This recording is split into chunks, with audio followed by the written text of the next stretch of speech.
الحمد لله رب العالمين والعاقبة للمتقين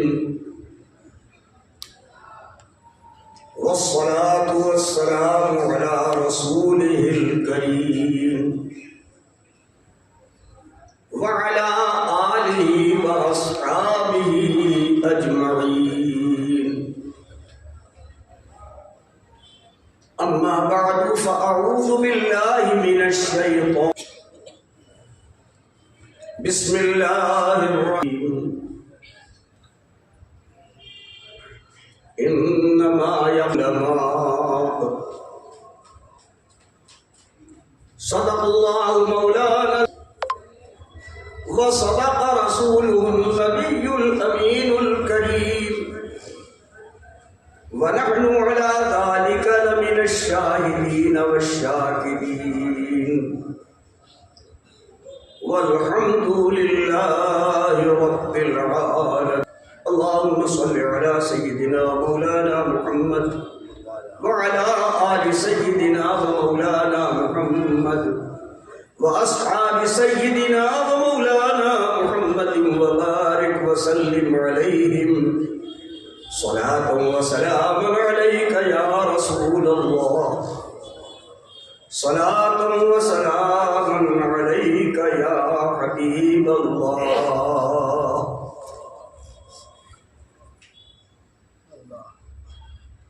دل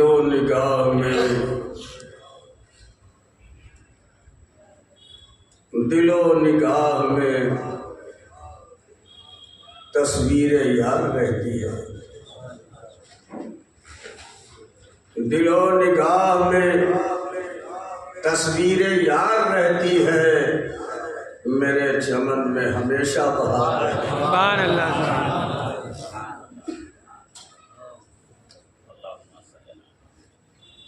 جشن آبادانی کی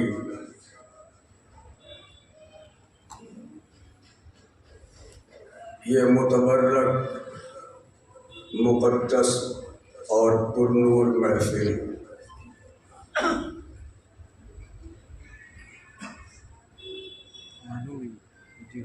پورے مجمع کی گواہی اس کے ساتھ ہے کہ جب سے یہ پروگرام شروع کیا ایک لفظ بھی ایسا نہیں ہوا جو خلاف تہذیب ہو یا خود نمائی ہو. پوری کوشش اسی چیز کی تھی کہ ہم جشن آبادانی منائیں گے تو قوم کے دلوں میں اللہ کی محبت بھر دیں گے، اللہ کی خشیت بھر دیں گے، لوگوں کے دلوں کو متوجہ کریں گے کہ وہ اللہ تبارک و تعالی سے ڈرے، اس کے آگے سر جھکائیں، جو غلطیاں ہوئی ہیں ان کی معافی مانگے، اور اس قدر معافی مانگے کہ جب دنیا سے جانا ہو تو صاف ستھرے ہو کر کے اس کی مغفرت کے ساتھ جائے. سب سے پہلے قاری عبد المالک سے آپ نے تلاوت کلام مجید سنی، اس کے بعد سرکار دو عالم صلی اللہ علیہ وسلم کی نعت پاک، اس کے بعد ہمارے سامنے ایک تصویر رکھی گئی. وہ تصویر حضرت غوث الوقت جناب ربانی مولانا محمد کامل نعمانی رحمۃ اللہ تعالی علیہ اس منقبت میں کوئی شاعرانہ حسن و جمال نہیں، بلکہ اس ماہ کامل کا جو نورانی چہرہ ہے اور جو نورانی سراپا ہے وہ آپ کے سامنے ہے۔ اور ہم عقیدت مند نہایت ہی ادب کے ساتھ یہ دیکھ رہے ہیں کہ ہمارے آقا کھڑے ہو کے ہماری سرپرستی کر رہے ہیں۔ وہ اور ہوں گے جو دوسروں سے چندہ لے کے اپنے پیر کی محفل سجاتے ہیں، مگر الحمدللہ اب تک تو یہی ہوا ہے، آگے اللہ ایسا ہی کرے کہ ہم اپنی غلامی کا حق ادا کیا کریں، اور غلام ہیں تو ان کے نام پر اپنی جان اپنا مال قربان کریں۔ پروردگار عالم جل جلالہ وعظم نوالہ نے ہمیں اپنے کرم سے یہ شرف بخشا ہے کہ ہم جشن آبادانی کے نام پر اللہ تبارک و تعالیٰ کی حمد و ثنا کا تذکرہ کرتے ہیں، جشن آبادانی کے نام پر سرکار دو عالم صلی اللہ علیہ وسلم کی عظمت و تعریف کرتے ہیں، جشن آبادانی مناتے ہیں اس لیے کہ سرکار دو عالم صلی اللہ علیہ وسلم کا پیغام لوگوں کے سامنے آئے۔ جشن آبادانی ہم اس لیے مناتے ہیں کہ ہم اپنی زندگی کو اللہ کے رسول صلی اللہ تعالی علیہ وسلم کی خوشنودی کے مطابق بنائیں۔ کسی شخص نے آپ کو 1000 روپے دیے، کہا یہ زکوٰۃ کا پیسہ ہے، اس کو غریبوں میں تقسیم کر دینا، یتیموں میں بانٹ دینا، بیواؤں کو دینا، لیکن پیسہ لینے کے بعد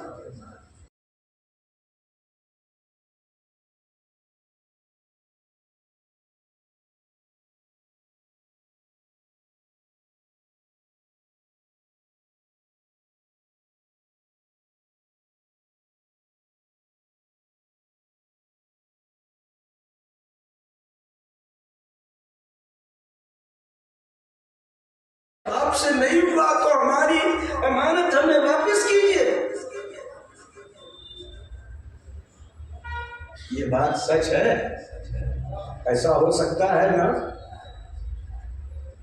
بس اسی پر تھوڑی سی توجہ آپ کی چاہیں گے۔ آپ کا پیسہ تھا، آپ کی مرضی کے مطابق اگر تو آپ اسے لوٹاتے ہیں، اس کے بارے میں سوال کرتے ہیں، اور اگر آپ نے اس پیسے کو نہیں دیا تو رسوائی بھی ہوگی، مصیبتیں بھی آئے گی۔ آپ نہیں، جو ہمارا ہے وہ ہمیں واپس کرو، یہ ہماری امانت ہے۔ اے اللہ کے بندو، اللہ نے تمہیں اپنی امانت زندگی تمہیں دی ہے، اس نے فرمایا ہے کہ اس زندگی کو اس کام میں لگاؤ۔ اگر تم نے اس کے مطابق اپنی زندگی نہیں بسر کی تو وہ پروردگار پوچھے گا، اپنے نفس اور اپنی مرضی کے مطابق گزارنے کے لیے نہیں دی تھی، ہم نے کے مطابق گزارو۔ لو، اگر تم نے غلط کیا ہے تو اب جواب دو، اس کی تم نے قدر کی، ہم نے آئی تھی اس کی تم نے شکر گزاری کی، ہم نے تمہیں قوت و طاقت دی کی جھکنے کی، دنیا کا کام کرنے کی، یہ قوت و طاقت ہم نے تمہیں دی تھی۔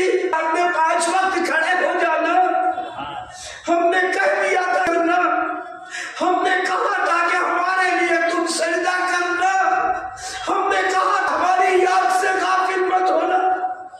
ہماری زندگی کا تم دیال کیا ہے، لہذا آج کیا دلوں کے اندر اس گفتگو سے تھرتھراہٹ پیدا نہیں ہوئی؟ آپ کے جذبات میں کوئی ایسی بات پیدا نہیں ہوئی؟ گزر گئی، ہم نے تیری مرضی کے مطابق کوئی کام نہ کیا، تو ہمیں معاف فرما دے۔ اگر ادا کیا ہے تو رو اپنے پروردگار کے آگے، دروازے رحمت پر آؤ، توبہ کرو، معافی مانگو، اور وہ فرماتا ہے کہ تم کچھ بھی توبہ کرو گے، ہمارے سامنے تم جھک جاؤ گے تو ہم تمہارے گناہ کو دھو دیں گے۔ تم اگر توبہ کر کے ہمارے پاس آؤ گے تو ہم تمہیں پاک و صاف کر دیں گے۔ تم اگر ہمارے سامنے آئے اور آ کے کہا، اے پالنے والے، دانا دانا تو نے مجھے زندگی بھر دیا، زندگی بھر تو نے مجھے، پروردگار تو نے مجھے کام کرنے کی ہمت عطا کی، پروردگار تو نے مجھے جسم کے اندر ایسی طاقت سکے، پروردگار تو نے اپنے کرم سے ہمیں اچھا ماحول عطا کیا، ہمیں وہ جگہ عطا فرمائی جہاں پروردگار یہ تیرا کرم ہے، ہم سے اس فرما دے۔ ہم گنہگاروں پہ اس کی مہربانی چاہیے، مہربانی چاہیے، اور سب گناہ دھل جائیں گے، رحمت کا پانی چاہیے۔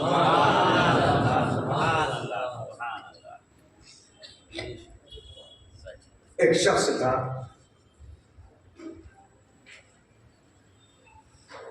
اس کو ایک دن خیال ہوا ہم نے اپنی زندگی میں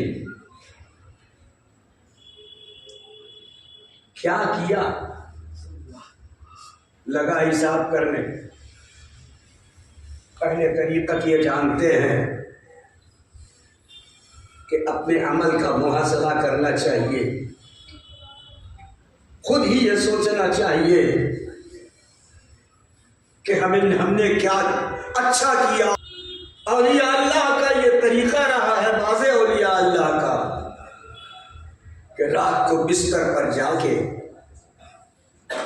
وہ سوچتے ہیں دن بھر ہم نے کتنی نیکیاں کی، کتنی برائیاں کی، کتنا وقت خدا کی یاد میں لگایا، وہ حساب کرتے ہیں۔ آ جاتا ہے کہ جو ہونا تھا، ہونا چاہیے تھا، وہ نہیں، کوشش کرتے ہیں کہ کل آنے والے دن میں ہم اس کو پورا کریں گے۔ ایک شخص سوچنے لگا، ہماری زندگی کیا کیا کیا ہم نے،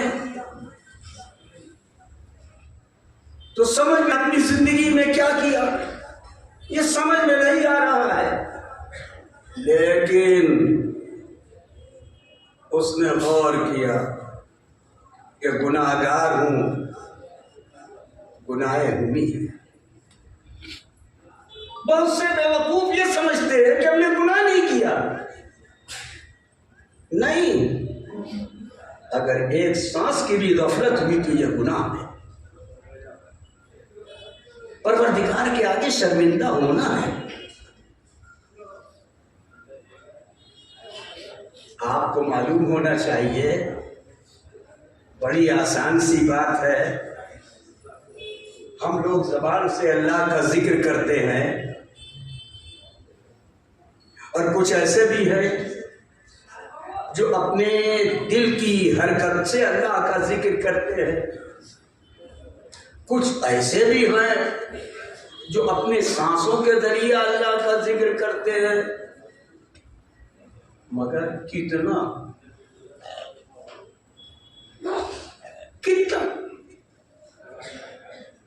کوئی تو اس کی لمٹ ہوگی، کتنا کر سکو گے تم، اور تم نے کتنا کیا اس کی فکر کرو۔ پروردگار نے فرمایا یا ایھا الذین آمنوا اذکروا اللہ ذکرا کثیرا، پکڑ لے گا ہم نے تو تمہیں ذکر کثیر کا حکم دیا تھا مگر تم نے کیا کیا۔ تو بزرگان دین نے غور و فکر کے ذریعہ یہ سمجھا کہ جتنی سانسیں ہماری آ رہی ہیں جا رہی ہیں ان کو ہم اللہ کے ذکر کا پابند بنا دیں تو کچھ کام بن جائے۔ لیکن ایک بات آپ کو بتاتا چلوں، بزرگوں نے جو چیز نکالی ہے وہ اپنی طرف سے نہیں، پڑھا ہے، جاننے کی کوشش کی ہے، احادیث کا مطالعہ کیا ہے، ذکر و فکر کی محفل میں تم نے کوئی سبق حاصل کیا ہے۔ اللہ تبارک و تعالیٰ کے جتنے بھی فرشتے ہیں یہ تو ساری کائنات ذکر کرتی ہے، اللہ کے جتنے فرشتے ہیں وہ اللہ کے ذکر میں رہتے ہیں۔ فرشتے معصوم ہیں، ان سے غفلت نہیں ہوتی، لیکن ایک بات بتا دیتے ہیں وہ ذہن میں رکھو کہ فرشتوں کا ذکر ان کی سانسوں کے ذریعہ ہے۔ کہو سبحان اللہ، سبحان اللہ۔ کہاں ہو، کس دنیا میں رہتے ہو، کتنی تمہیں تعلیم ہے، غور تو کرو۔ فرشتے اللہ کا ذکر کرتے ہیں زبان سے نہیں، پروردگار نے ان کو قوت ملکی عطا کی ہے، اور ان کی جو سانس نکلتی ہے ہر سانس سے وہ اللہ کا ذکر کرتے ہیں، اور جو سانس کے ذریعے اللہ کا ذکر ہوتا ہے اس ذکر سبحان اللہ و بحمدہ سبحان اللہ العظیم۔ ہم نے اس محفل کے شروع کرنے سے پہلے یہی کرایا تاکہ پروردگار ان فرشتوں کے ذریعے جو ہمیں نصیحت ہوئی ہے ہم بھی تو کم سے کم اس ذکر میں شامل ہو جائے۔ سبحان اللہ و بحمدہ سبحان اللہ العظیم۔ مگر کیا بتائیں، کئی بہت دن نماز پڑھا مگر روزی ہے کہ چلتی نہیں، کچھ نہیں ہوا، یہ کیا مگر ہمیں نادان۔ فرشتوں نے بھی یہی کہا ہے، فرشتوں نے یہ نہیں کہا ہے، فرشتے جانتے ہیں کہ پروردگار نے پیدا کبھی کام کرنا ہے، اس نے ہمیں زندگی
ضرورتیں بھی پوری کرتی ہے اور آخرت کے اندر تمہیں عذاب سے بچا کے جنت بھی دلاتی ہے۔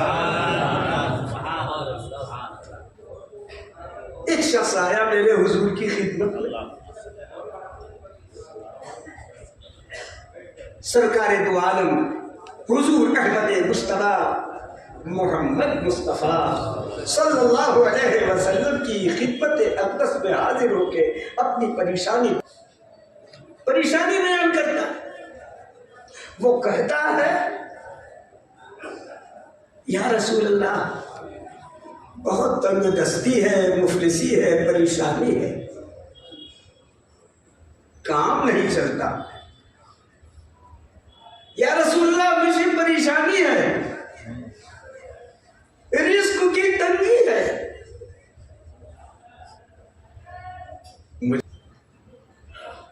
تو سرکار اس کی مدد کرتے ہیں۔ یہ تو بات ایسی ہے کہ جو حضور کی خدمت میں آتا تھا اس کو حضور عطا فرماتے تھے، کھانے سے، کپڑے سے، پیسے سے، جیسی ضرورت ہوتی تھی سرکار دے دیا کرتے تھے۔ لیکن اس شخص کو سرکار نے کچھ نہیں دیا، اس نے مدد چاہی تو حضور نے فرمایا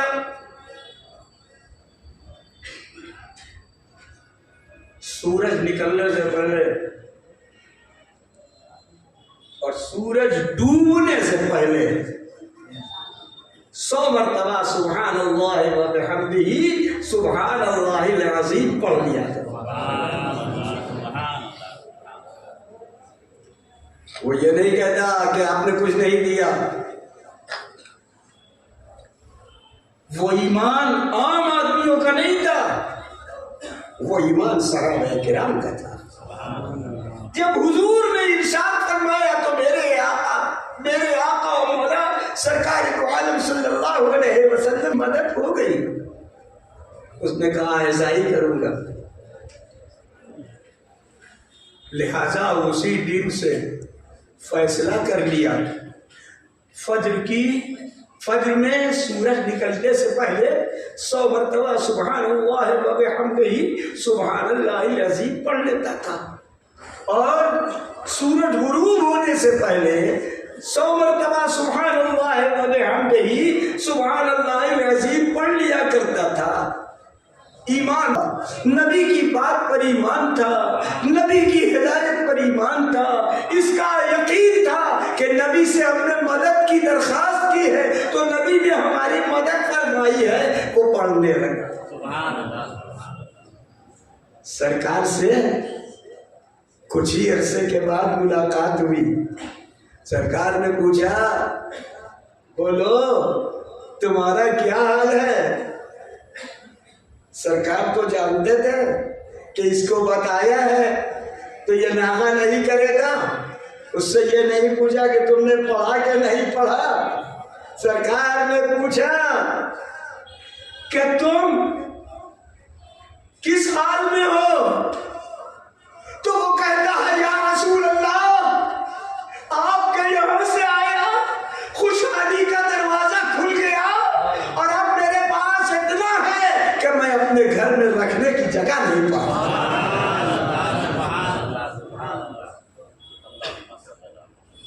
اس جشن آبادانی سے اتنی ہی چیز لیتے جاؤ، تمہارے کام آئے گی۔ اور آبادانی نام ہے، اللہ نے انہیں آباد کرنے کے لیے پیدا ہی کیا ہے۔ جب یہ پیدا ہوئے ایک مجذوب گھر پہ آیا، اس نے آپ کے والد نور جمال سے کہا سنا ہے کہ تمہارے یہاں بیٹا ہوا ہے، لے آؤ ہمیں دکھاؤ۔ جیسے ہی وہ بیٹے کو لے کر کے آئے، اس مجذوب نے کہا اس بچے کا نام آبادانی رکھنا، اس کے ذریعہ آبادی ہوگی۔ بھائی تمہیں یقین ہو نہ ہو، یہ تو اپنے ایمان کی بات ہے، ہمیں یقین ہے، پکا یقین ہے، 100% یقین ہے کہ سرکار نے ہمیں آباد کیا، ہمارے معاشرے کو آباد کیا، ہمارے لوگوں کو آباد کیا، ان سے محبت کرنے کے ذریعے پروردگار عالم نے ہمیں محروم نہیں کیا، آبادی ہی آبادی عطا فرمائی۔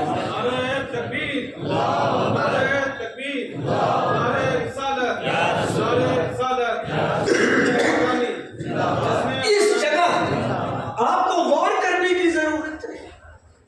بہت سے لوگ یہ سمجھتے ہیں کہ ہم کتنی نیکی کریں، ہم کہاں کہتے ہیں کہ بہت سی نیکی کرو۔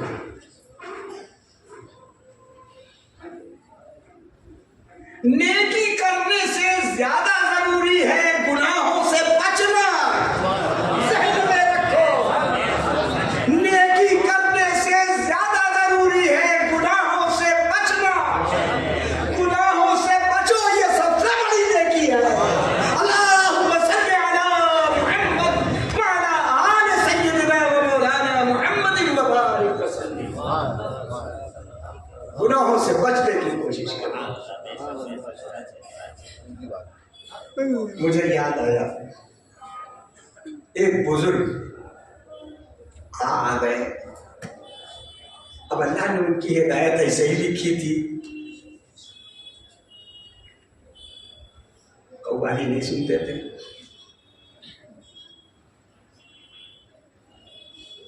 مگر نظریہ ان کا کیا تھا؟ ان کا نظریہ یہ تھا کہ یہ کام میں نہیں کرتا، مگر اس کا انکار بھی نہیں کرتا۔ تو انہوں نے دنیا میں اپنے دشمن پیدا نہیں کیے۔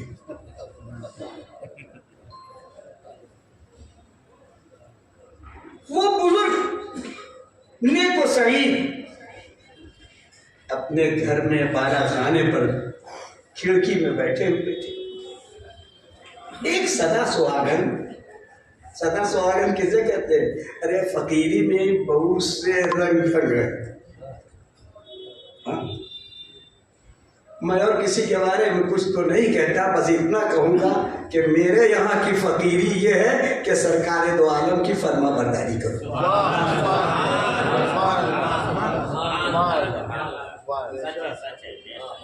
اور جو جتنا بڑا فرما بردار ہوگا اسی قدر اس کو روحانی ترقی ہوگا، اس کو اسی قدر انسان کی منزل ملے گی۔ وہ اگر نہیں کر سکے گا تو فرشتے اس کے لیے دعا کر کے اس کا مقام بلند کر دیں۔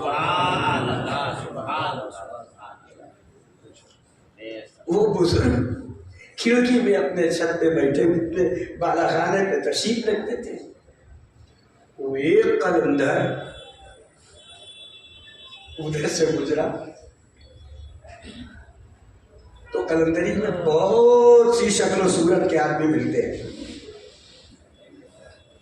بہت سے لوگ ایسے ہیں کہ اپنی بہم اڑا دیتے ہیں، موچھ اڑا دیتے ہیں، داڑھی اڑا دیتے ہیں، ساتھ اڑا دیتے ہیں، چاروں مڑا کے کہتے ہیں کہ ہمارا طریقہ چار آئینہ۔ بہت سے لوگ اسی میں پھنس جاتے ہیں۔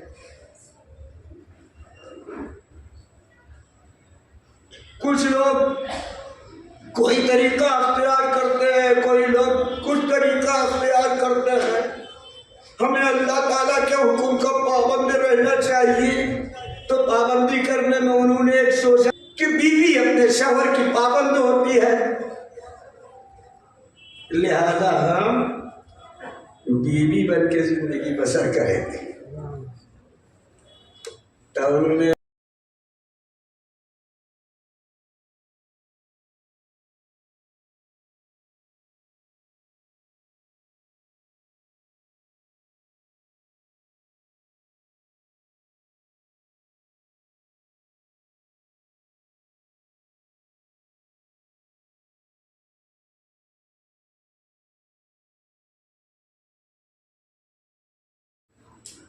سب سے بڑی چیز کیا ہے؟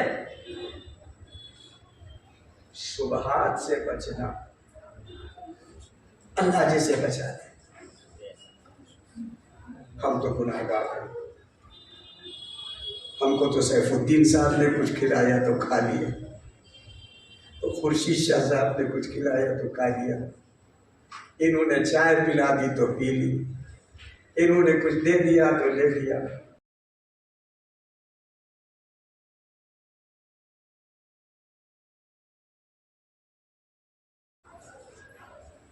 ایک بزرگ نے حلال روزی حاصل کرنے کے لیے